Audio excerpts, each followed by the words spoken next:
Bismillahirrahmanirrahim. Assalamualaikum warahmatullahi wabarakatuh. Alhamdulillahi wa kafa wa salamun ala ibadihi alladhina astafa. Asyhadu an la ilaha illallah wahdah la syarika lah. Wa asyhadu anna Muhammadan abduhu wa rasuluh. Alladzi la nabiyya ba'dah. Amma ba'du, pernahkah Anda terpikir kenapa Anda menikah?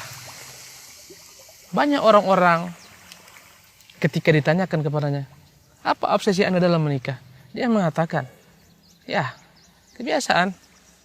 Biasanya orang-orang telah bekerja, telah memiliki usaha, penghasilan, ya dia menikah. Subhanallah. Bagaimana motivasi dalam menikah? Dalam pandangan Islam. Dalam pandangan Islam, menikah bukanlah sekedar melampiaskan syahwat. Tapi lebih daripada itu, tujuan dalam pernikahan begitu besar dalam pandangan Islam. Ada seseorang yang dapat dijadikan sebagai cerminan tentang besarnya obsesinya dalam menikah. Allahu Akbar. Dia seorang panglima. Namanya Najmuddin Ayyub. Dia berada di daerah Tikrit. Tikrit adalah negeri Irak yang sekarang sedang berguncang. Sahabatnya atau teman atau saudaranya bernama Asaduddin heran dan bertanya kepadanya, wahai saudaraku Najmuddin, telah lama dirimu membujang seperti ini, kapankah engkau menikah? Apa yang membuat engkau enggan untuk segera menikah? Dia mengatakan kepada saudaranya Asaduddin, wahai saudaraku, aku belum menemukan seorang perempuan yang pas bagiku. Maka saudaranya bertanya, wahai Najmuddin, sebegini banyak wanita tidak ada yang pas bagimu?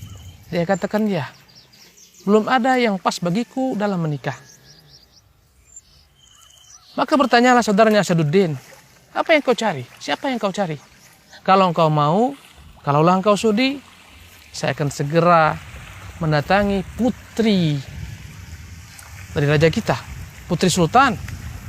Atau jika engkau mau, kita akan berusaha meminang putri daripada Perdana Menteri.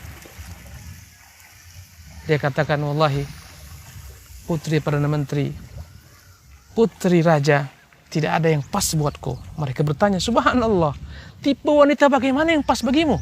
Apa kekurangan mereka? Bangsawan, hartawan, cantik jelita, putri raja, putri Perdana Menteri. Apa obsesimu dalam menikah? Siapa yang kau cari? Wahai Najmuddin, segeralah kau menikah. Dia katakan, aku ingin seorang wanita yang aku nikahi, dia mengambil tanganku, membawa diriku kepada Allah Subhanahu wa taala, ke surga Allah Subhanahu wa taala. Yang punya obsesi adalah surga Allah Subhanahu wa taala. Kemudian aku akan berusaha melahirkan daripadanya seorang putra yang saleh, putra yang dididik dengan agama yang baik, putra yang kelak dididik menjadi besar, menjadi putra seorang pendekar yang dapat menaklukkan Baitul Maqdis. Ketika itu Baitul Maqdis dalam jajahan orang-orang salibis, orang-orang Nasara. Dan sungguh antara Irak dan Baitul Maqdis adalah perjalanan yang panjang. Jadi apa obsesi Najmuddin dalam menikah? Dia ingin seorang perempuan yang siap sekiranya melahirkan kelak seorang generasi yang akan dididik dengan pendidikan Islam, menjadi seorang penunggang kuda, menjadi seorang pahlawan yang akan memerdekakan Baitul Maqdis. Wallahi, ini adalah merupakan obsesi yang begitu besar. Dia katakan, yakni berkata ketika itu Asaduddin, di mana kau dapati perempuan seperti ini? Dia katakan, andai kata niatku ikhlas, semoga Allah SWT wujudkan untukku perempuan seperti ini. Hari berjalan, berganti dengan minggu, berganti dengan bulan. Najmuddin belum mendapatkan idaman hatinya, seorang wanita yang sesuai dengan keinginannya, memiliki cita-cita yang besar. Suatu ketika di Tikrit, dia mendatangi salah seorang daripada ulama yang memiliki majelis di masjidnya. Datanglah Najmuddin dan dia duduk bersimpu di antara murid-murid lainnya. Dan dia mendengarkan kajian daripada ulama tersebut. Selepas kajian, tiba-tiba Dari balik tirai ada seorang wanita yang memanggil Syekh. Maka seketika Syekh mendatangi asal suara tersebut dan bertanya, "Wahai fulana, bagaimana pemuda yang telah kukirim kepadamu?" Dia katakan, "Wahai Syekh, sungguh pemuda yang kau kirim kepadaku, pemuda yang gagah perkasa, tampan rupawan, pemuda yang jika seorang memandangnya akan terpana dan persona. Dia layak menjadi seorang laki-laki yang tidak layak ditolak. Tetapi wahai Syekh, sungguh aku tidaklah menganggap pemuda tersebut layak untukku, tidak layak untukku." Berkata Syekh tersebut, "Subhanallah, apa yang kau cari? Pria jenis apa yang kau cari, wahai pemudi?" Dia katakan, "Wahai Syekh, sungguh aku mencari seorang laki-laki yang siap memegang tanganku, membawaku kepada surga Allah Subhanahu wa taala, yang aku akan dapatkan daripada keturunan, yang akan ku didik, ku ajarkan menjadi seorang pemuda yang saleh, yang tangguh, yang dengannya Allah akan taklukkan Baitul Maqdis, yang dengannya akan ditaklukkan Baitul Maqdis." Allahu Akbar. Betapa terpesona Najmuddin mendengar, wallahi apa-apa yang menjadi obsesi dalam menikah ada pada wanita ini.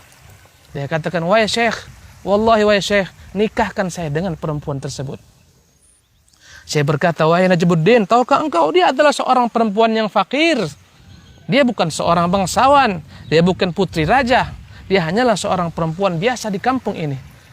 Berkatalah Najmuddin, "Ya Syekh, nikahkan saya. Sungguh cita-cita besarnya yang ada dalam dirinya ada pada saya." Akhirnya mereka pun menikah, subhanallah. Berjalan waktu, lahirlah seorang pahlawan besar yang semua orang mengenalnya, bernama Salahuddin Al-Ayyubi, dari hasil pernikahan antara Najmuddin dengan gadis ini. Allahu Akbar. Yang dengan kelahiran Salahuddin, dia pun menjadi seorang panglima yang dapat menaklukkan Baitul Maqdis. Semua orang mengenal Salahuddin Al-Ayyubi, dialah sang penakluk yang berhasil menaklukkan Baitul Maqdis, mengambil Baitul Maqdis kembali daripada orang-orang salibis. Allahu Akbar. Sungguh betapa serasinya kedua sejoli ini, memiliki visi yang misi sama dalam pernikahan, obsesi besar. Akhirnya semua orang mengenang, semua orang mengenal Salahuddin Al-Ayyubi adalah seorang penakluk, terlahir daripada rahim seorang ibu yang punya obsesi besar, daripada seorang ayah yang punya obsesi besar. Saya tanyakan kepada Anda keseluruhan, apa obsesi Anda dalam menikah? Wallahu tabaraka wa ta'ala alam. Wa sallallahu wa sallam wa baraka ala abdihi wa rasulih Muhammadin. Assalamualaikum warahmatullahi wabarakatuh.